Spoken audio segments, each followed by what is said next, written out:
I'm back. I left off where what's her name? Nora finally got what's his name? Armstrek to finally go away because yeah, Streck to finally go away because he had finished doing the TV. Um,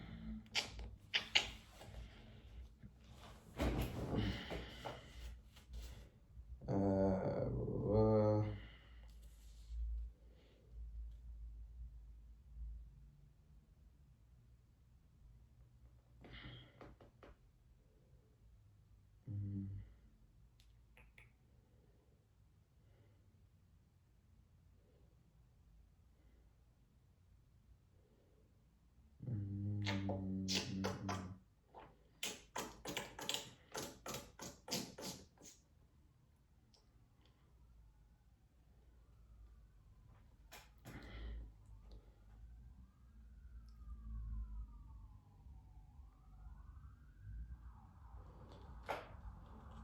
she stepped away from the window and she stepped away from the window into the gloomy hallway and watched him from a point at which she could not be seen. Clearly, he hadn't believed her. He knew the husband was a lie. She shouldn't have said she was married to a cop, for God's sake. That was too obvious, an attempt to dissuade him. She should have said she was married to a plumber or a doctor, anything but a cop. Anyway, our strike was leaving, though he knew she was lying. He was leaving. She did not feel safe until his van was out of sight. Actually, even then, she did not feel safe. Chapter 2. After murdering Dr. Davis Weatherby, Vince Nasco had driven his gray Ford van to a service station on Pacific Coast Highway. In a public phone booth, he deposited coins and called a Los Angeles number that he had long ago committed to memory. A man answered by repeating the number Vince had dialed. It was one of the usual three voices that responded to calls, the soft one with the deep timbre. Often there was another man with a hard, sharp voice that grated on Vince. Infrequently a woman answered. She had a sexy voice and throaty and yet girlish. Vince had never seen her, but he had often tried to imagine what she looked like. Now, when the soft spoken man finished reciting the number, Vince said, "It's done. I really appreciate your calling me. I really appreciate your calling me. And I'm always available if you have another job." He was confident that the guy on the other end of the line would recognize his voice too. "I'm delighted to hear all went well. With we've we've we have we've the eyes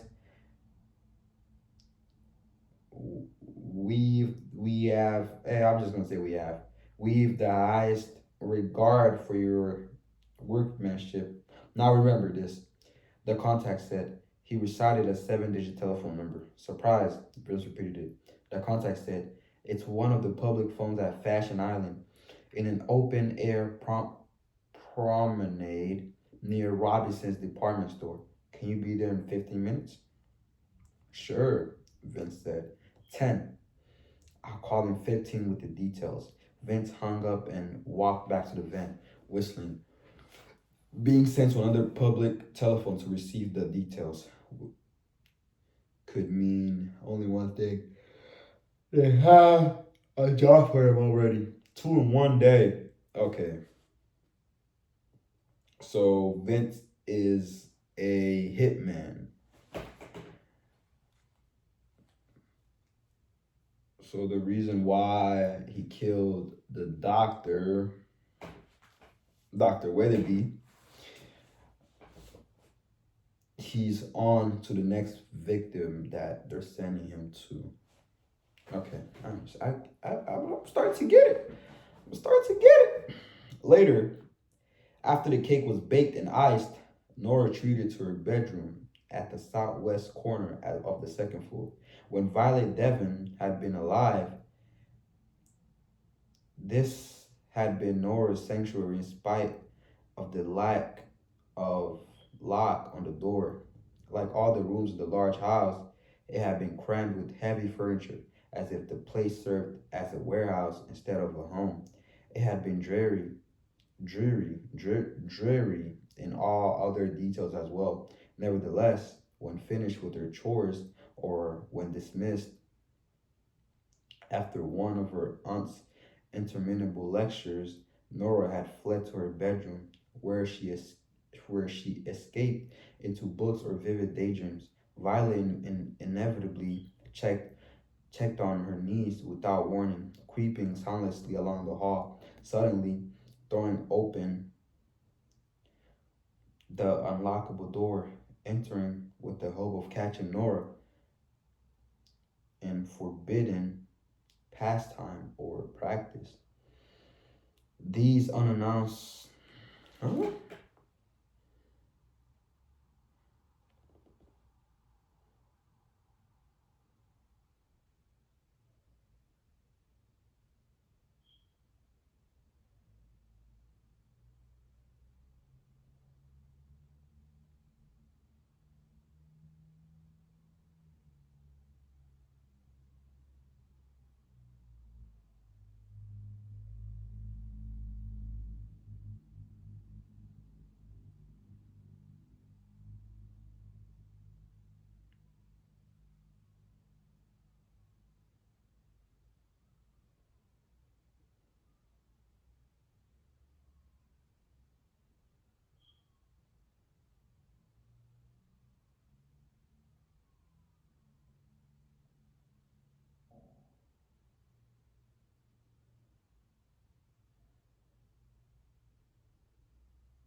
Okay. These unannounced inspections had been frequent during Nora's childhood and adolescence, dwindling in number thereafter, though they had continued through the final weeks of Violet Devon's life. When Nora had been a grown woman of 29, though they had continued through the final weeks of Violet Devon's life, when Nora had been a grown woman of 29, because Violet had favored dark dresses, had worn her hair in a tight bun, and had gone without a trace of makeup on her pale, sharp featured face. She had often looked less like a woman than like a man. Damn. A stern monk in coarse penitential robes, prowling the corridors of a bleak medieval retreat to police the behavior of fellow monastics. If caught daydreaming or napping, Nora was severely reprimanded and punished with onerous chores. Her aunt did not condone laziness. Okay, so Nora and her late aunt had a complex relationship, with her aunt being very strict on her, not not condoning laziness, and always expecting her to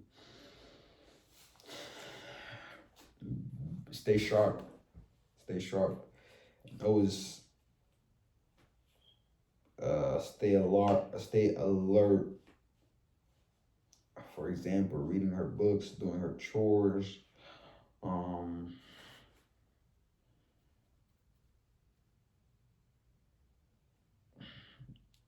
cooking, etc.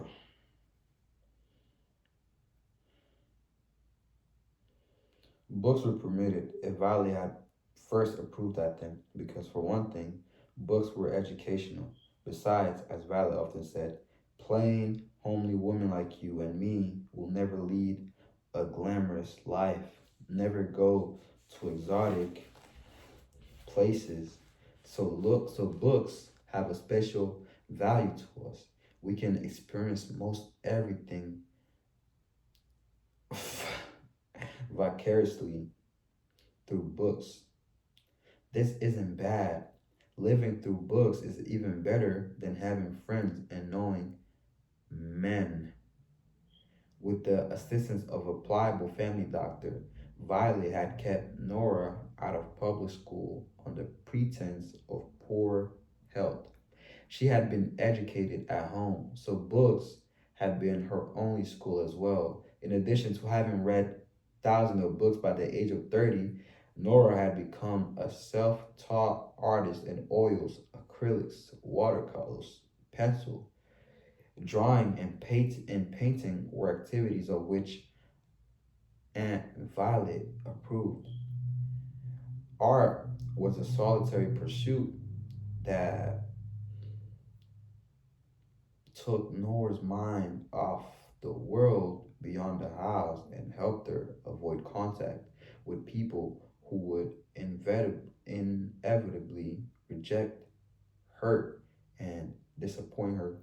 One corner of Nora's room had been furnished with a with a drawing board, an easel, and a cabinet for supplies. Space for her miniature studio was created by pushing other pieces of furniture together, not by removing anything, and the effect was claustrophobic.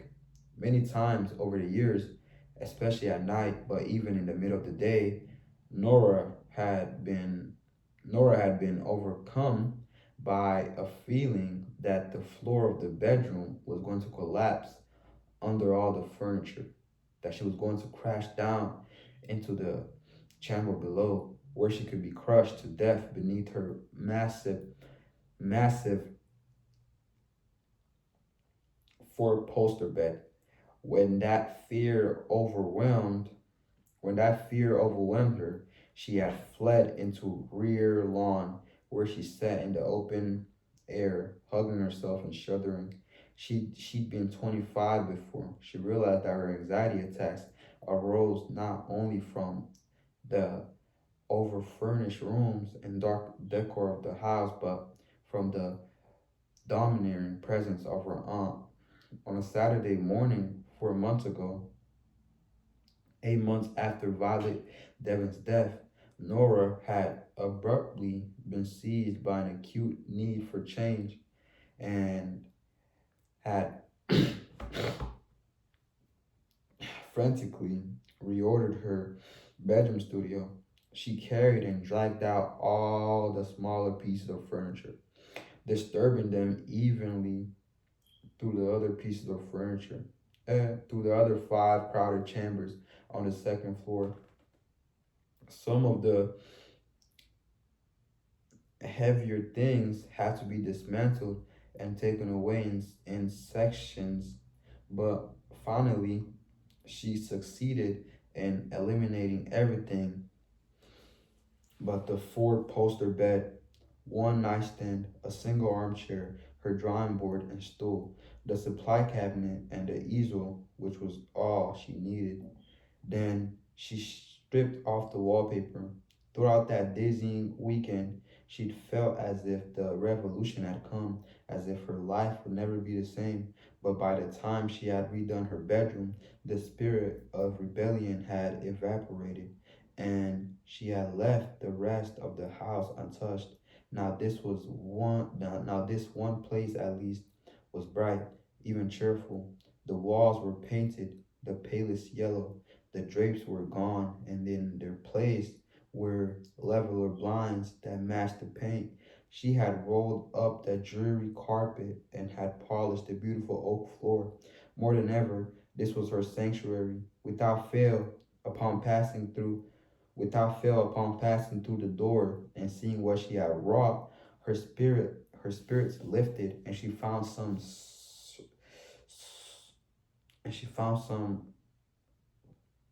surcease from her troubles. I'm guessing surcease means like peace. After her frightening encounter with Shrek, Nora was soothed, as always, by the bright room. She sat at the drawing board and began a pencil sketch, a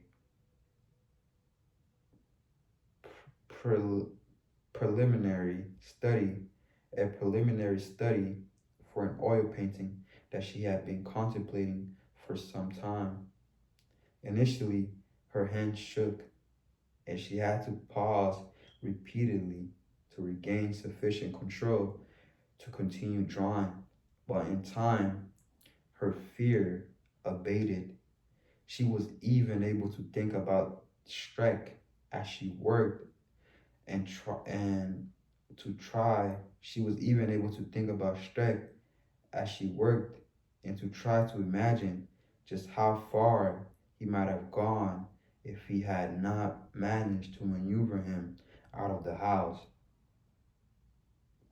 Recently, Nora had wondered if Violet Devon's pessimistic view of the outside world and all of other people was accurate. Yeah, so basically, Nora, uh, her aunt Violet was just filling her head with just the negative parts of the outside world, which really messed with Nora a little bit because it just gave her a bad perspective of the outside world without her experiencing it herself. So this was a bad job from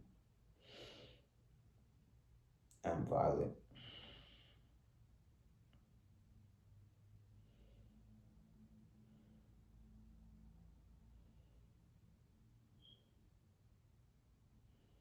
Though it was the primary view that Nora herself had been taught, she had the nagging suspicion that it might be twisted, even sick.